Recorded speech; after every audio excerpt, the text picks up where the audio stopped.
house because most of my day is spent with little kiddos doing field trips or out at the park on my computer answering emails and working on various tasks where I have to be indoors. So it's always a pleasure to get out and get somewhere else and see other places. So this picture, I talked a little bit about this with some of you beforehand. Does anyone know what owl species this is? Anyone have a wild guess? They're not very common to see, but they are in Iowa. So this is a saw-whet owl. And the really cool thing is that they are, well, they're not very common to see because they're pretty kind of reclusive, and they spend time in usually some sort of evergreen, kind of clump of evergreens. But the neat thing is if someone does find them, you can go up, get up pretty close to see them. They don't seem very alarmed by humans when they're right there. So this is a picture my husband took with a good lens. It wasn't that close. Of a little saw-whet owl in northwest Iowa. So I just love it for my birthday. How do you spell it? Let's see, SAW dash W-E-T. I'll have to look that one up. It's an interesting spelling. Yeah. It's W-H-E-T. Okay. It's supposed to be that the sound that the owl makes is like somebody sharpening a saw blade. Okay, so it's S-A-W, then isn't it a dash? Is it a dash between? It's really weird. It's a funky song, so good question. But yeah, so maybe with the H there. So I'm just going to do one slide just talking a little bit about myself and my journey to find birds. I started out always into wildlife and nature. This is a picture of me as a, let's see if I can figure out where which one is the little? It's like the little red line. Second from the top. Ah, right. It's a light red line. Okay.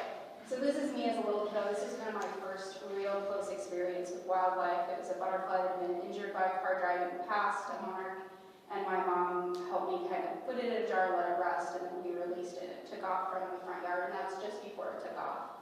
I think here I was about 3 years old. So this is kind of my first real vivid memory of interacting with wildlife in the outdoors. And then after that, I did a lot of different jobs in the automotive industry, in the restaurant industry, as a baker, did all kinds of things, and then decided I think I need to go back to my original thought of working with wildlife. And I was really into working with just the really attractive, interesting wildlife, so polar bears, river otters, things like that. So I kind of went for that when I first started my degree. And so I got the privilege of going up to Alaska with a team of wildlife ecologists studying the effects of climate change on polar bears. Got to work I basically worked in a lab up there until they invited me to go out and actually dart and take some measurements on the bears. So that's me with about a 1,000-pound polar bear in my lab, male polar bear, and that's just his head was about the size of my torso. So big guy. So at University of Wyoming, I did some studies on river otters. I did some forestry work in Glacier National Park. Studied some bighorn sheep in Grand Teton National Park. That was a really awesome high elevation population there. But every now and then, I would end up birds would kind of find me. So I came back to Iowa just for Thanksgiving. And I don't know if any of you know Dave Conrad.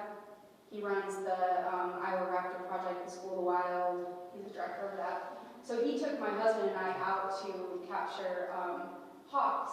So I ended up working with hawks there for just a Thanksgiving break. And then ended up doing in Canada for my master's. I actually worked on beluga, but ended up going out a lot to volunteer and doing bird banding up there. So that's me kind of looking at a bolt on a bird. Got my first job out of my master's degree, again working on birds in Oregon on spotted owls. So birds just kept coming to me. I wasn't trying to get into birds, but they were making me get into them. They were pretty awesome. All the work I did was just incredible. And then got my first actual real full-time job doing surveys around wind turbines in Iowa. So it brought me full circle back to Iowa. looking for dead birds and bats under turbines, and then kind of moved my way up that corporate ladder then to manage people working on there. So eventually, being in corporate America kind of burned me out. I was a little bit done with it after 7 years and decided that I needed a little slower pace. I have 2 little girls, and always loved the naturalists that I worked with at County Conservation over in Muscatine County, where I lived. And so I thought I would try my hand at being a naturalist, and thankfully they gave me a chance, gave me a job. And that's where I am now, just working with all the public of Johnson County and helping them interact more with wildlife, with the outdoors, and getting them into nature. But yeah, and now I still work with Mark Bowman as our federally permitted bird bander on bird banding scientific collection of bird data. So I'm trying to kind of show you why I'm talking about birds and why I love them. So that's kind of full circle. I know it's super fast, but just trying to get there. Okay, so some of you, I think probably, I'm guessing, already are into birding. But if you're not, one of the things that I always like to say is that I think it's such an amazing thing to bird watch, particularly because of all of these reasons. So you can do it year-round, and you get to see this change year-round of different species coming. It's like you get to see your friends come back over, after breaks. It connects you to nature, which I'm huge on. There's many studies, obviously, that show that that's a very healthy thing to get out in nature and outdoors. It's really flexible, so you go out a little bit or you go out a lot. It's pretty affordable. And I don't even think you need a pair of binoculars, but you can have a pair of binoculars, or you can grab a bird guide, but you don't have to enjoy them. It helps you find friends. Most bird clubs are pretty social, so it helps you find friends. They can create some adventure, if that's what you're into. If you want to travel somewhere and see new species, it encourages that adventure. And then you can do it your entire life from the time you're teeny tiny, all the way up until you're older. And then one of my favorites is just it promotes conservation. You can't walk and see birds without loving and wanting to protect nature. They just elicit that response in us. So I love that about it. So what I planned to do here is, I know everybody here might be at different birding levels, but just to make it fun and interactive, I'm not going to give you the name of the bird. If you want to shout out the name with your best guess, go for it. I'm going to start out with some easier ones and then get harder. So, don't be bashful. And then on the side here, just give it some kind of interesting. So if you look at like food attractions, there might be some interesting tips there. The type of feeder they prefer, and then what year they're here. So if that stuff's interesting to you, just scan over and look at it. I won't read that all off because I don't want to bore you guys. But one of the things that I think is super interesting to look at are these alternative attractions. And I'll talk a little bit more about those in a slide at the end. But they're the things that people don't always think about that might attract a bird other than feeders, which we were just talking about how feeders can make kind of a mess. So you can attract birds in other ways. So be sure to look at that. All right, this one. Yeah. One of the big things, and I'll talk about this a little bit more later, is treating lawns with pesticides or fertilizers or herbicides can really affect robins in particular. They have a really cool foraging habit of eating worms specifically in the morning. So there's a suggestion to have you, if you do need to treat your lawn for something, to do it after the morning. Treat it, let it sit all night, and then hopefully by the next morning, most of that is dissipated, or the danger for them. Yeah. So in chickadees, one of the things I love about chickadees is they are able to get in and out of little holes and crevices very easily. And so sometimes if you go to the Cornell Lab of Ornithology, which is a really cool site, some of you maybe have been there, they suggest a nest box for them is actually made out of PVC pipe. And they just will nestle inside that PVC pipe, which I just think is they are a tiny bird, but it's just surprising that that's their preference. They like to be snuggled in.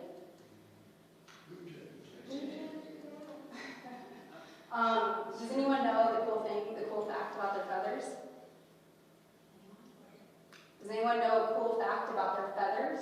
The feathers of blue jays? So they are actually not blue.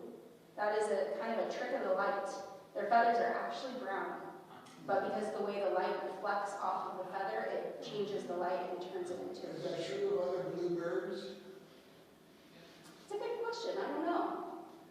I mean, it stands to reason that you'd think it would be true, but I've not read it in particular about other birds. I'll look that up. It's a good question. All right. Anybody know this one? This might be a little bit tricky. Harry or Downy? Yeah, exactly.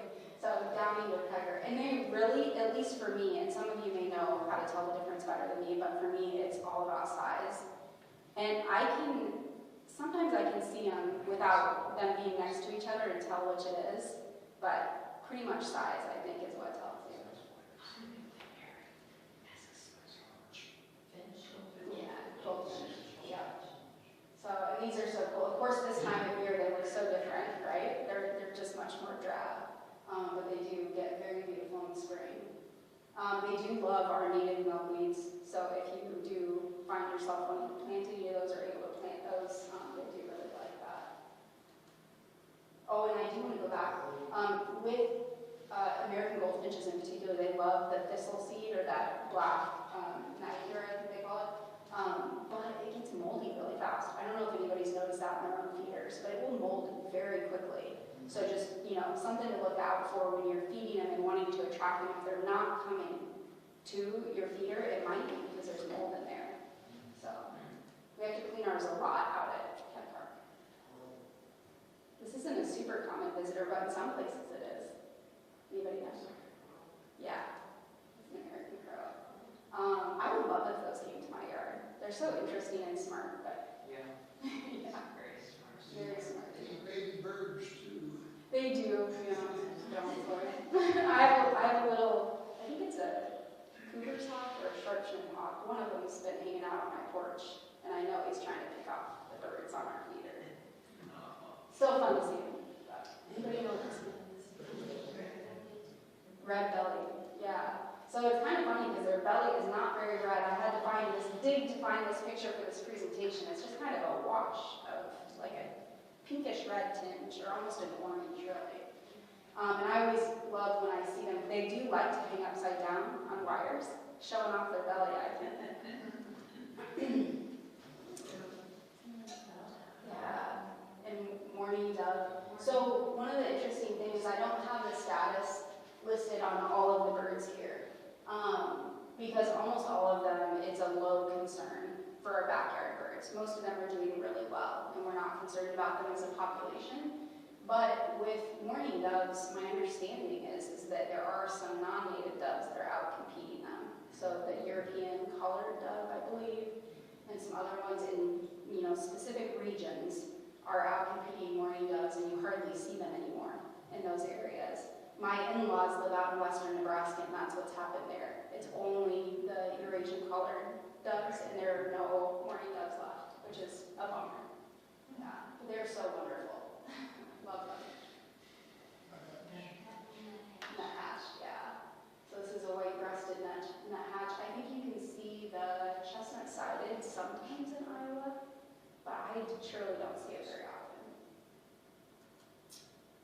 And one of the things I want to point out is that you always know it's a nuthatch. If you see something climbing vertical on a tree, like on the bark of the tree on the trunk, most oftentimes it's a nuthatch, or somebody just said a brown creeper. I always think brown creepers tend to go down, like down more, and then I'm like, I'm not sure how they go up, but I always see that kind of going down, and then the nuthatch is going up. So if I see it out of the corner of my eye. What about this one? And this kind of gives it away right here. English sparrow. Yeah, so house sparrows. And they're a European species, not native. They're probably, do you get these a lot here at your feeders? Yeah. It's like the most common backyard bird, much to people's frustration. This is another non-native. Yeah, European starling. One thing I love about European starlings is just this feature, their little tips of their feathers, this tipping that they have. And so when they're young, they have those tips, but then as they get older, those tips of their feathers wear, and then they get this more silky, silky blackwood. So when you see them spotted, they've caught me off guard in the past when I was learning about birds. I'd see one like this through my scope or my binoculars, and I'd, what is that bird? And then I'd be like, oh, it's a young starling. So, what about this one? Yeah, and I love when these show up. I just think it's such a cool sign of winter, and just really think they're beautiful. They're pretty hardy at feeders. I don't know if you all are seeing them here, but sometimes they can even scare off the house finches and stick around. What about this one? Yeah, so this little mark right here, this little smudge, is what gives it away. Yeah, song sparrow. So it really gives that little smudge, gives it away pretty well. And they're not super common in backyards, but they can be in certain areas, especially like where you're near wooded lots and things like that. I feel like you might see them here. Yep, right. And these can be common, I think most common in summer. I don't see them as much.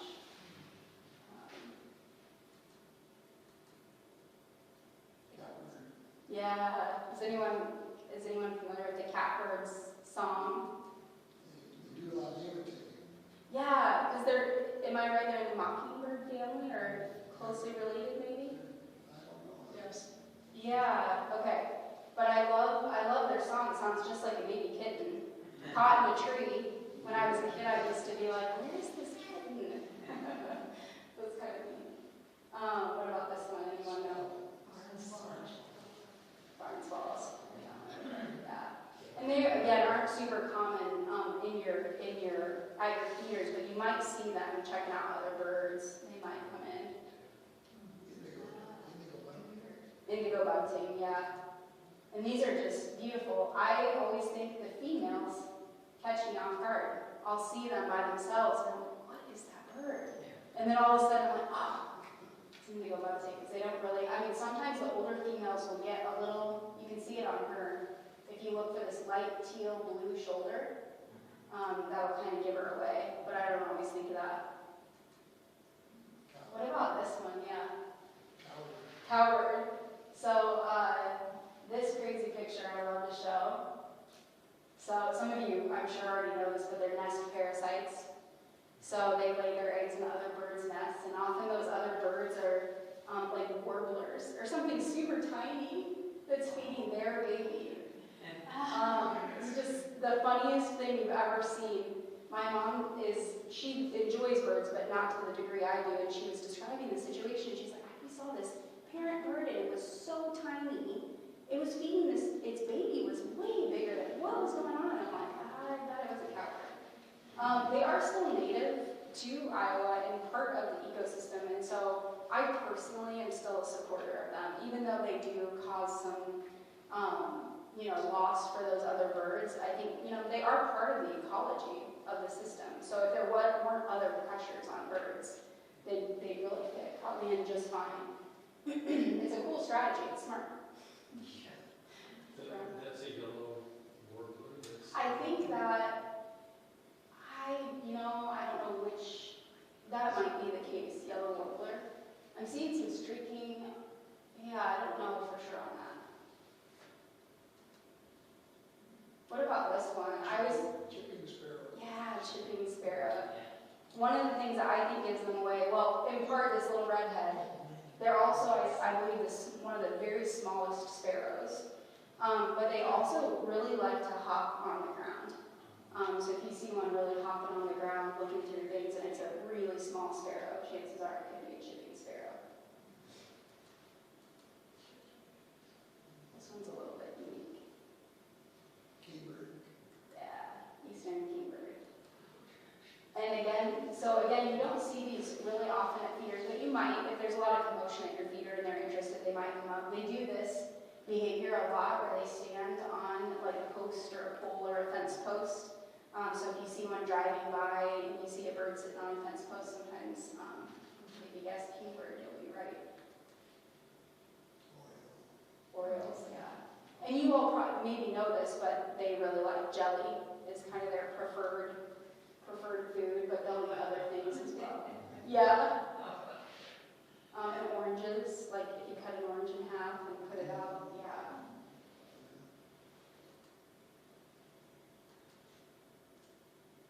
Anyone have any guess on this one? Again, this is less common. Titmouse. Close. They do look really similar. I'm gonna have that one later on the slide. Yeah. And the reason why I bring the wood peewee in is, first of all, they do make a really cool song. So they give away their name, so they say peewee, peewee.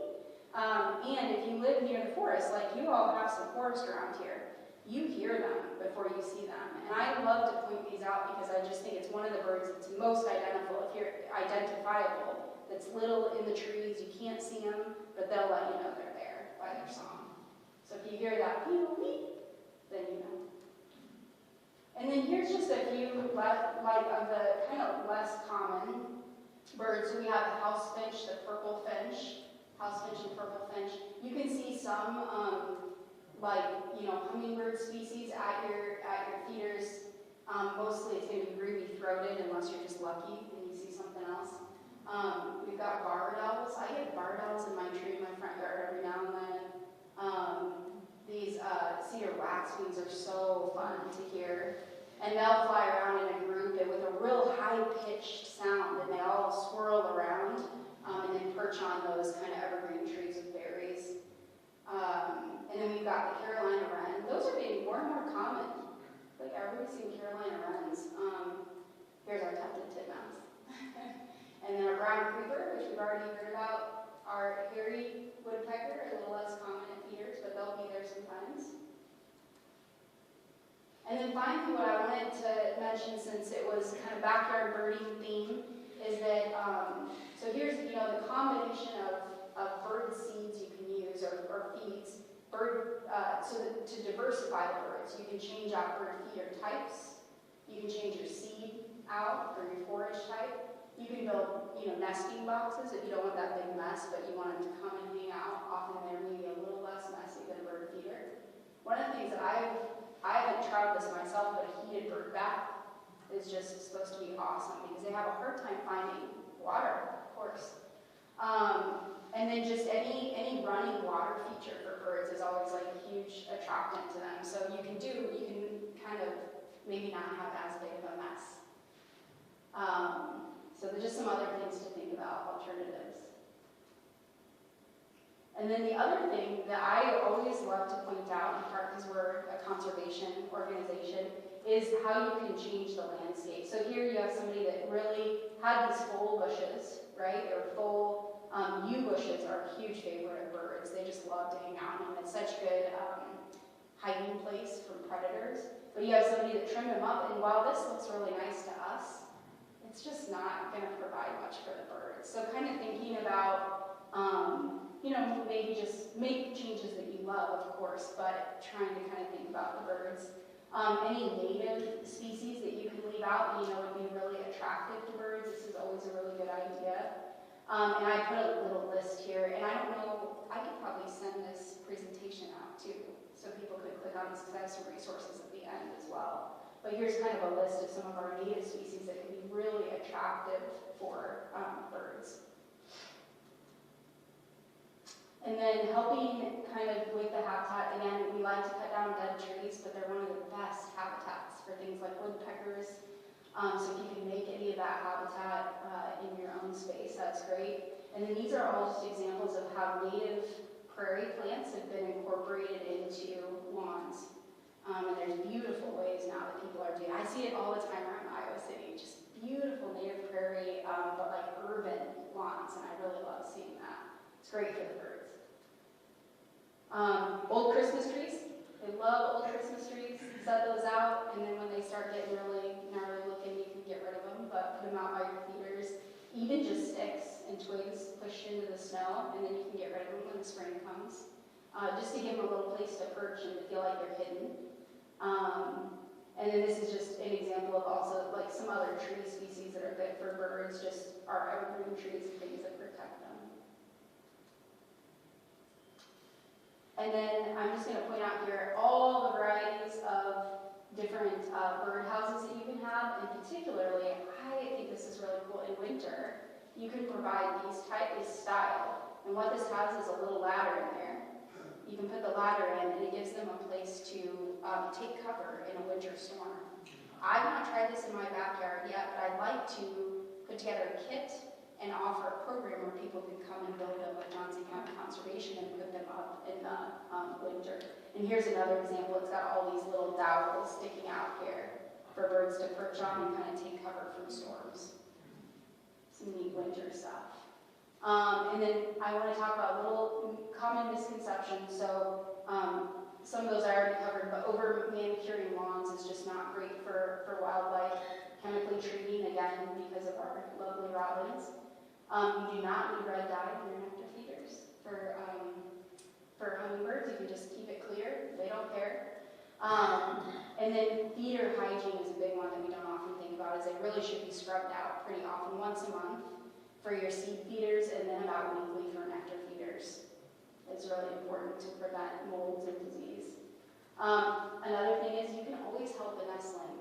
A lot of people worry that if they pick up a nestling and put it in a nest, they're going to somehow affect it.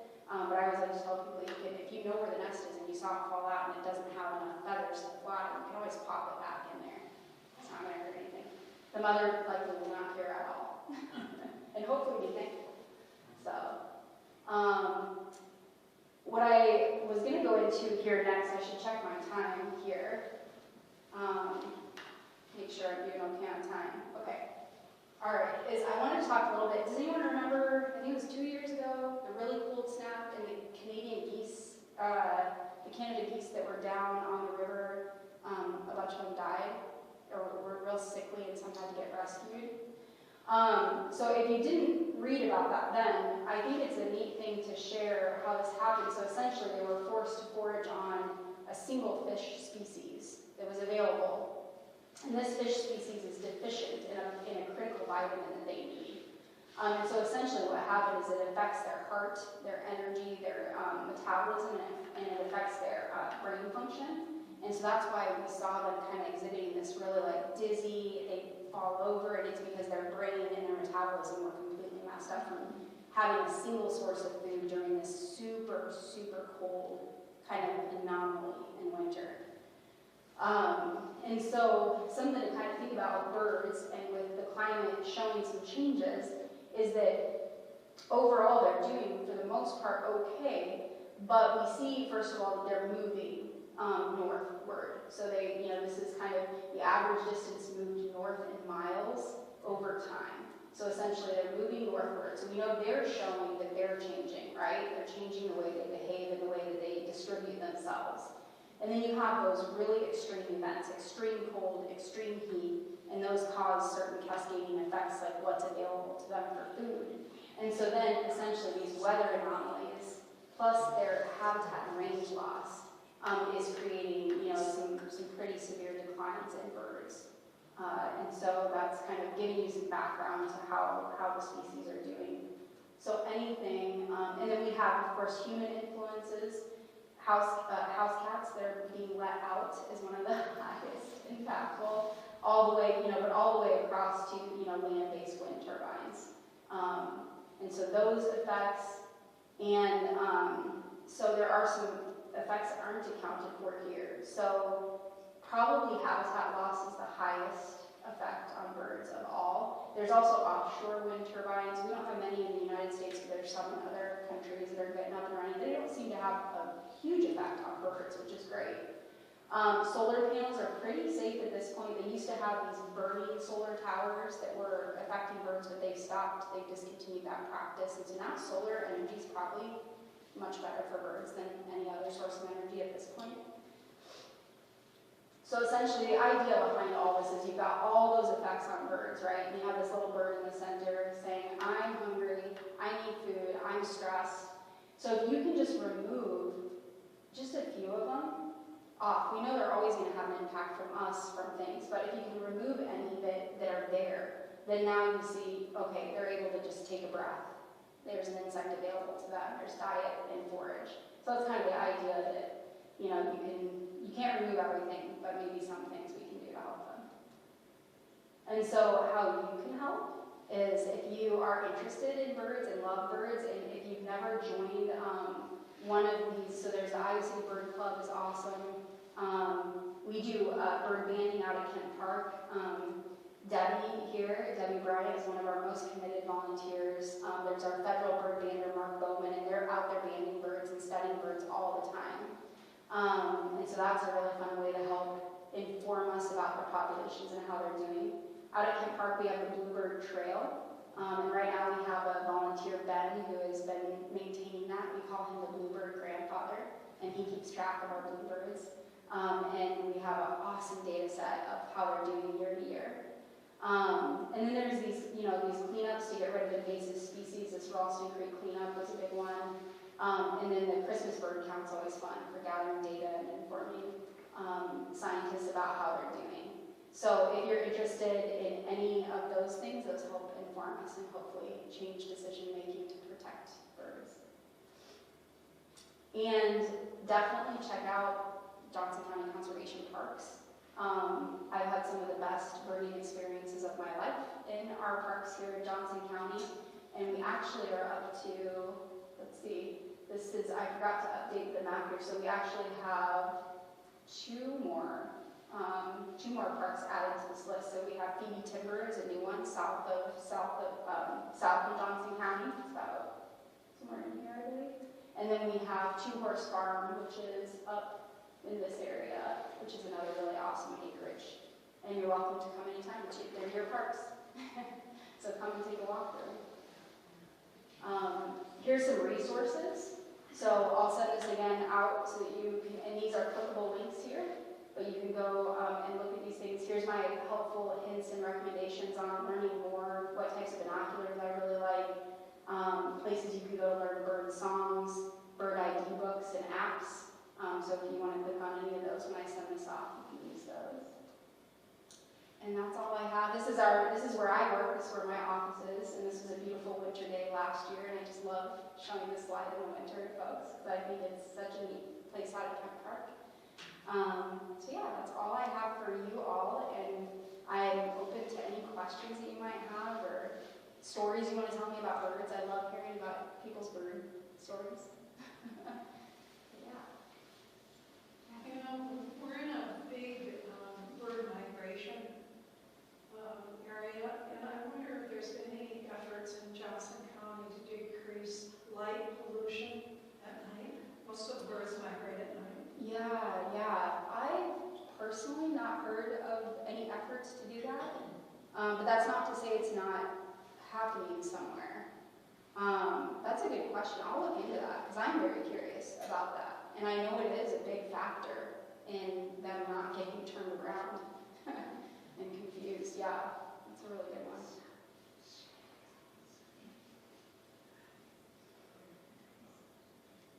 Any other questions or stories? Or it seems like some of you are some pretty avid birders.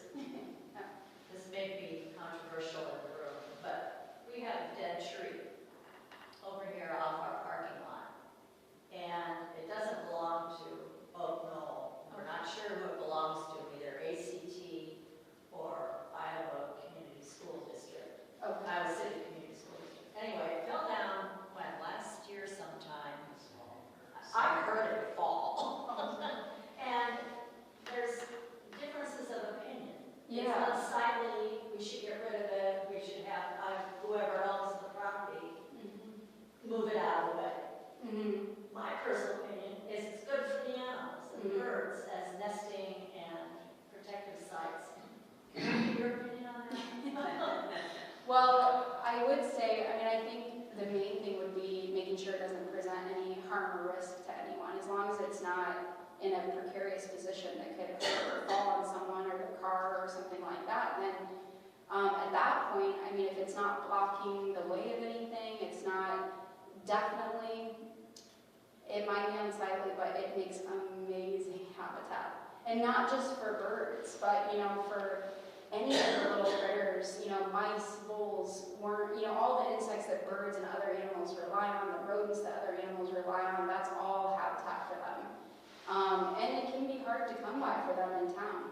Thankfully they have Hickory Hill Park, and Hickory Hill Park doesn't do they don't over manicure it, which is nice.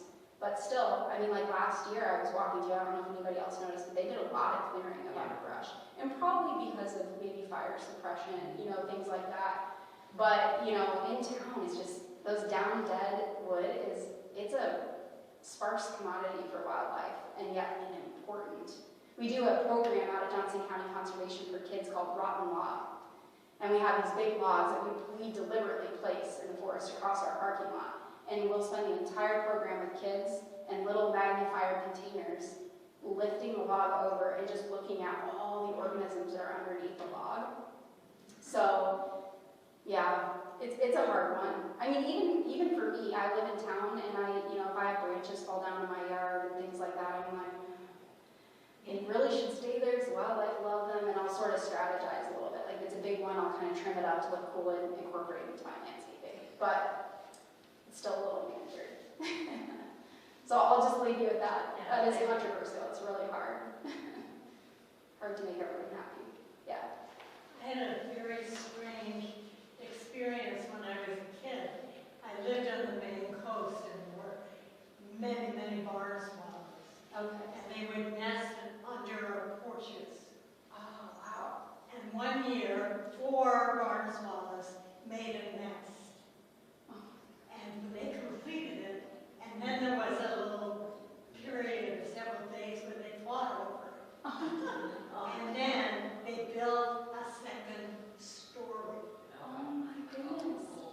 I've heard of them doing this, and I've seen photographs, of just, It's the only time I ever saw it. that is so cool. I love those interactions where you see something that you may never see it again, but you see this particular drama unfold with birds. But today, there are no barn swallows. Yeah. And that may be for a variety of reasons. But one thing is, summer people began to be better off and repair their barns.